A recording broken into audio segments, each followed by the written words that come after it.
Welcome back. મહામંથનમાં હવે બીજા મહત્વના મુદ્દા પર ચર્ચા કરવી છે અને એ મુદ્દો છે કે રાજ્યમાં વરસાદને લઈને શું પરિસ્થિતિ રહેવાની છે. છેલ્લા ઘણા સમયથી આપ સાંભળી રહ્યા છો કે દક્ષિણ ગુજરાતમાં અને સૌરાષ્ટ્રમાં ભારેથી અતિ ભારે વરસાદ રહેવાનો છે. હવામાન નિષ્ણાંત કે જેમના દ્વારા એ પણ કહેવામાં આવી રહ્યું છે કે આ પૂર જેવી પરિસ્થિતિનું પણ નિર્માણ થઈ રહ્યું છે. હવે ખેડૂતો માટેની આ ખૂબ મહત્વની સિઝન. એક વખત મેઘરાજાએ લાંબો વિરામ લીધો, ત્યારબાદ ફરી એકવાર મેઘરાજા મહેરબાન થયા છે.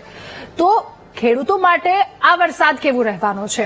આખો સપ્ટેમ્બર મહિનાનો જે વરસાદ છે, સાથે સામાન્ય લોકો કેટલીય જગ્યાએ પાણી ભરાવવાના દ્રશ્યો સતત આવી રહ્યા છે. એ બનાસકાંઠા હોય કે અલગ અલગ જગ્યા પરની એ સ્થિતિ છે. વલસાડમાં પણ ભારે વરસાદ છે, એટલે દક્ષિણ ગુજરાતની આ સ્થિતિ છે, સૌરાષ્ટ્રની સ્થિતિ છે. આ સિવાય ગુજરાતની શું પરિસ્થિતિ રહેવાની છે, ક્યાં કેટલો વરસાદ રહેવાનો છે, અને જો એવું કહેવામાં આવી રહ્યું છે કે પૂર આવશે તો ગુજરાતના કયા વિસ્તારમાં પૂર આવશે, એવી કઈ સિસ્ટમ સક્રિય થઈ છે કે જેના કારણે ગુજરાતમાં આ વખતે આ પ્રકારનો વરસાદ પડવાનો છે. દર વખતે 100% જેટલો વરસાદ, તો એની સાપેક્ષે આ વખતે કેટલો વરસાદ પડ્યો છે, આગામી સમયમાં શું વરસાદ રહેવાનો છે, તહેવારોમાં શું વરસાદ રહેવાનો છે, એટલે કે આ તમામ સવાલો તમામ લોકોના મનમાં હાલ છે. આ બધા જ સવાલોના જવાબ મેળવવાનો પ્રયત્ન કરીશું મહામંથનના બીજા મુદ્દામાં.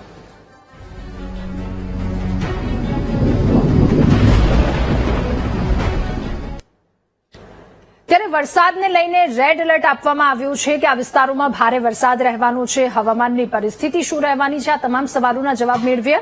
હવામાન નિષ્ણાંત અંબાલાલ પટેલ આપણી સાથે જોડાયા છે. અંબાલાલ કાકા, આપનું ખૂબ સ્વાગત છે મહામંથનમાં. ઘણા બધા લોકો પૂછી રહ્યા છે હવામાનને લઈને, તો રાજ્યમાં હવામાનની સ્થિતિ આ વખતે શું રહેવાની છે, કયા પ્રકારની પરિસ્થિતિ છે, વરસાદી માહોલ ક્યાં કેવો રહેશે?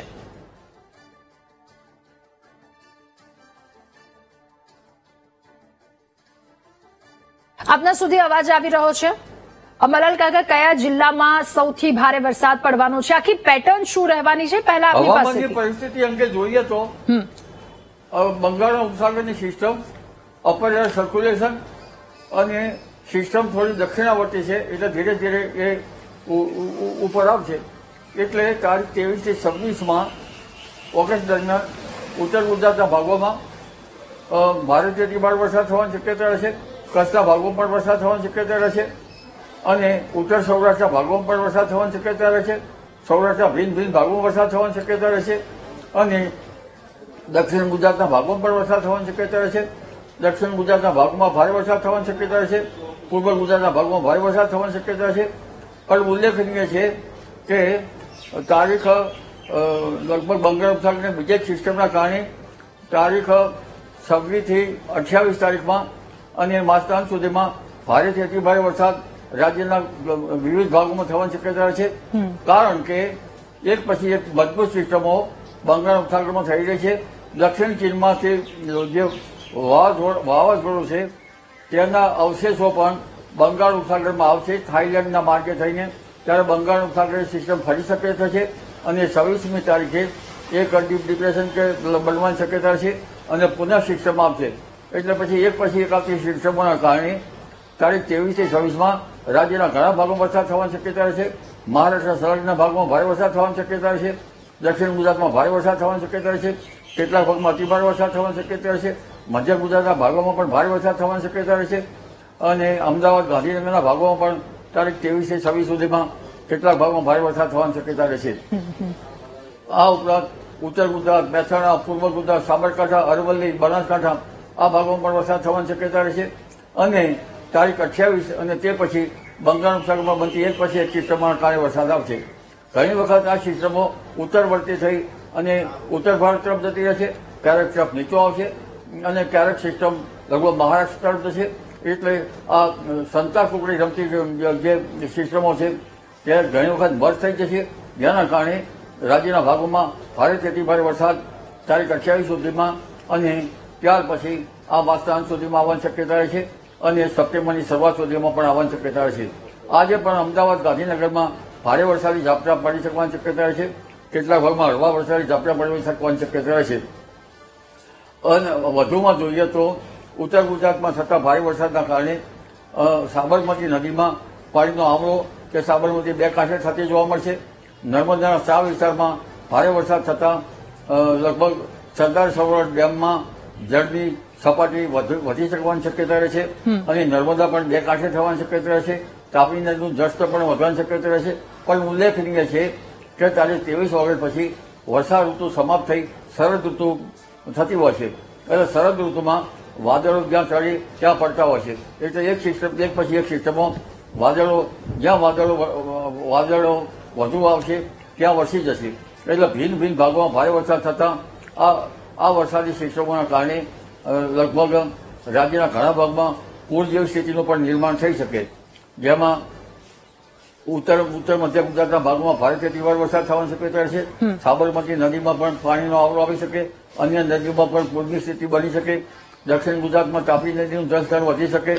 અને આ જે મઘા નક્ષત્રમાં ભારે વરસાદ થતાં ખેડૂત ભાઈઓ માટે આ સમાચાર સારા છે. પરંતુ હવે એક પછી એક સિસ્ટમમાંથી રાજ્યના કેટલાક ભાગમાં પૂરની સ્થિતિ પણ સંભવી શકે. જી ઓકે, અંબાલાલ કાકા, હવે એ પણ સમજવું છે આપની પાસેથી કે મઘા નક્ષત્રમાં વરસાદ થવાથી કૃષિ પર કેવો પ્રભાવ પડશે. ખેડૂતો માટે કોઈ ખાસ સૂચના, ખાસ સંદેશ કે એમને ખાસ ધ્યાન આ વાતને લઈને રાખવું, કારણ કે સતત વરસાદ અને પાકમાં ઈયળોને લઈને સમસ્યા પડશે એક તરફ. મઘા નક્ષત્રનું પાણી ગંગા સમાન છે. મઘા નક્ષત્રનું પાણી જે છે એ કહેવાય છે કે જો વર્ષે મઘા તો ધાનના થાય જગા. એટલે મઘા નક્ષત્રનો વરસાદ થાય તો કૃષિ પાકો સારા થતા હોય તેવું મનાય છે.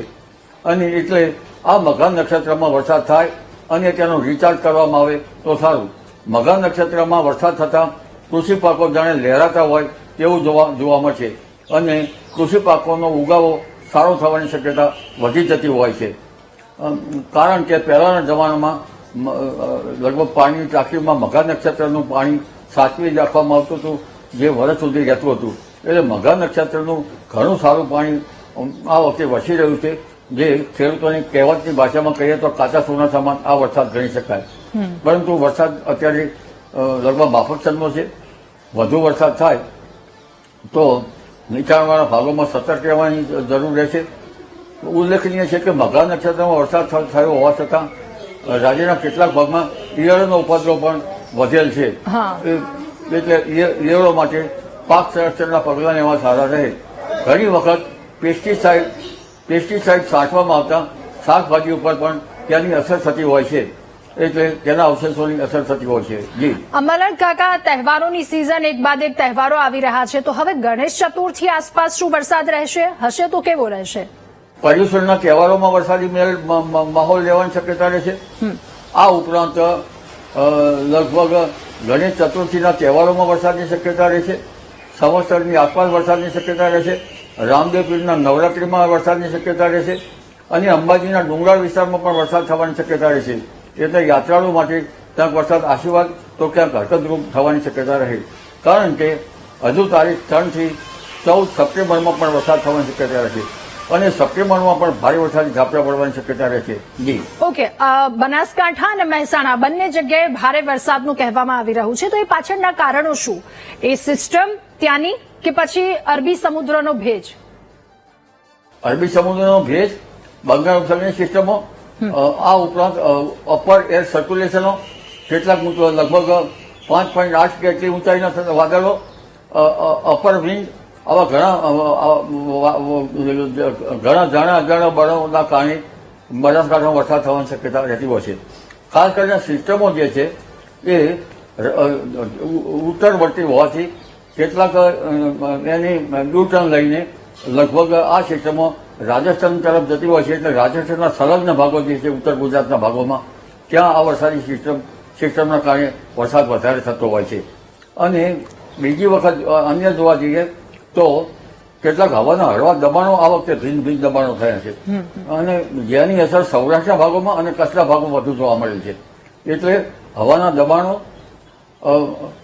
ઉપર જે ઉપરનું સર્ક્યુલેશન, કેટલીક સાયક્લોનિક સર્ક્યુલેશનો અને બંગાળ ઉપસાગરની સિસ્ટમો અને અરબ સાગરનો ભેજ, આ બધા બળોના કારણે બનાસકાંઠાના ભાગોમાં જરા ઉત્તરવર્તી અને સિસ્ટમો જરા ઉત્તર ભારત તરફ વળતી રહે છે અને ક્યારેક રાજસ્થાન તરફ જતી હોય છે.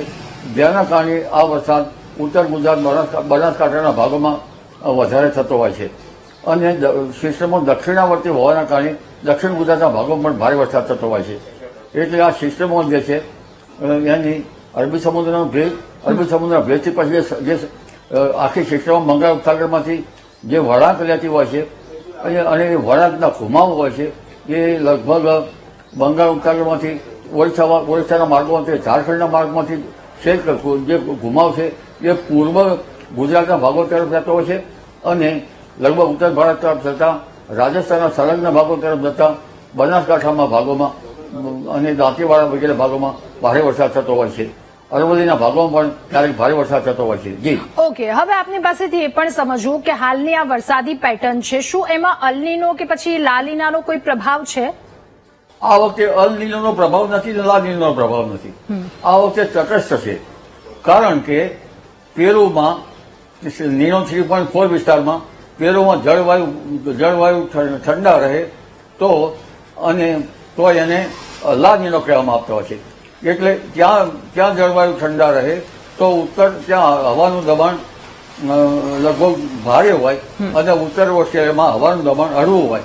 એટલે ત્યાંથી જે પેરુ તરફ નીનો 3 વિસ્તારમાંથી ઉત્તર પૂર્વ ઓસ્ટ્રેલિયામાં થઈને વરસાદ લો પ્રેશર જે વિષુવવૃત્તને ઓળંગીને માડાગાસ્કર ટાપુમાં થઈને ઘુમાવ લઈને આફ્રિકાથી સોમાલિયા બાજુ ઘુમાવ લઈને, કેટલાક બંગાળ ઉપસાગરનો ઘુમાવ લઈને ટ્રેન્ડ પવનો આપતા છે, વેપાર વાયુ આ વરસાદ સારો લાવતા હોય છે.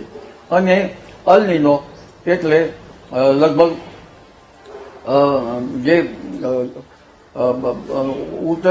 ઉત્તર ઓસ્ટ્રેલિયાના પવનો જે છે એ પેરુ તરફ જળવાયુ ગરમ રહે એટલે ઉત્તર ઓસ્ટ્રેલિયાના પવનો છે એ પેરુ તરફ જાય, જેના કારણે તેજ પવનો થાય નહીં. આ વખતે સ્થિતિ જે છે તે ન તો અલ નીનો છે કે નથી લાલ નીનો, છતાં પણ વરસાદ આવે છે. એ ઘણી વખત અમુક જે લો પ્રેશરના કારણે આ વરસાદ આવતો હોય છે. અને મને તો એમ જણાઈ રહ્યું છે કે દક્ષિણ ચીન જે છે તેના ટાયફૂન કે તોફાનો અરબી સમુદ્રમાં આવતા અને પ્રશાંત મહાસાગરમાં બનતા ટ્રોપિકલ સ્ટોર્મ અને કેટલીક સિસ્ટમો બંગાળ ઉપસાગરમાં આવતા, બંગાળ ઉપસાગરમાં એક પછી એક વધારે સક્રિય રહ્યો છે અને અરબ સાગરમાં પણ સમુદ્રનું તાપમાન જળવાઈ જતા અને કેટલીક સિસ્ટમમાં અરબી સમુદ્રમાં બની છે. એટલે માત્ર બંગાળ ઉપસાગર અને અરબી સમુદ્રના સિસ્ટમોના કારણે જ આ વખતે વરસાદ આવ્યો છે. ઓકે, એવું કહેવાય રહ્યું છે કે પૂર આવશે, આ વખતે ભારે વરસાદ છે. 28 તારીખ સુધીની એ સંભાવના બધાની વચ્ચે રાજ્યમાં હવે વરસાદ વિરામ ફરી એકવાર પાછો ક્યારે લેશે? હવે તો વરસાદી ઝાપટા આવવાની શક્યતા રહે છે. વરસાદ વિરામ લેવાની શક્યતા લગભગ 30 સપ્ટેમ્બર આસપાસમાં વરસાદનું જોર ઘટી જતું હોય છે અને એ ચોમાસું વરસાદનું ત્યાર પછી એ સિસ્ટમોની ગણતરી મારા ખ્યાલ મુજબ ચોમાસામાં લઈ શકાતી નથી. પણ આ વખતે ઓક્ટોબરની શરૂઆત સુધી વરસાદ રહેવાની શક્યતા રહેશે. એટલે વરસાદ વિરામ લેવાની શક્યતા, જે વરસાદ ચોમાસું ઉલટાવાની શક્યતા લગભગ 30મી સપ્ટેમ્બર આસપાસ જણાય છે. જી ઓકે, અંબાલાલ કાકા, આપનો ખૂબ આભાર મહામંથનમાં અમારી સાથે જોડાવા બદલ, આ મુદ્દા પર ચર્ચા કરવા બદલ અને ઘણા બધા સવાલોના જવાબ, લોકોની સમસ્યાના એ જવાબ આપવા માટે આભાર આપનો. તો રાજ્યમાં હવામાન વિભાગ દ્વારા જે આગાહી વ્યક્ત કરવામાં આવી, અંબાલાલ કાકા કે જેમની સાથે વાતચીત કરી, શું પરિસ્થિતિ રહેવાની છે? પૂર જેવી પરિસ્થિતિ રહેવાની છે, સાથે મઘા નક્ષત્રનો આ વરસાદ એ ખેડૂતો માટે કાચું સોનું, અને વરસાદ ક્યારે વિરામ લેશે? અનેક મહત્વના સવાલો એમની સાથે ચર્ચા કરી.